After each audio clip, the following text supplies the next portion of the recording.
While the Palestra is justifiably famous for playing host to many of Marquette's iconic hockey teams and welcoming social gatherings throughout its 50-year history, there is also another activity at the arena that lives on in the minds of area residents: the Palestra Ice Shows. In the 1950s and 60s, these displays of youth ice skating drew crowds in the thousands to the Palestra. Up to 150 area kids would skate, put on skits, and dress up in costumes in shows that sometimes revolved around a theme and were for the most part directed by Adeline Urbia. Her daughter Carol, along with Nancy Henderson, skated in many of those shows and explained what went into their making. I think anybody who could skate, who wanted to be in the ice show, could. And there, if I remember correctly, there was always a sign-up sheet on the door to the office of the Palestra, and if you wanted to be in the ice show, you just signed up, and then she found a place for you in the show. And her mother knew everybody, all of us that were there.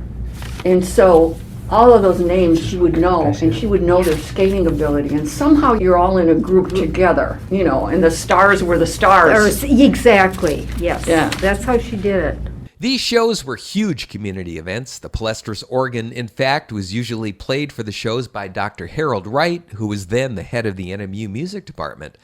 Skaters ranged in age from those who had just learned how to skate to kids who had been doing the shows since their beginning. And one of the big chores in putting on those shows was the making of the costumes.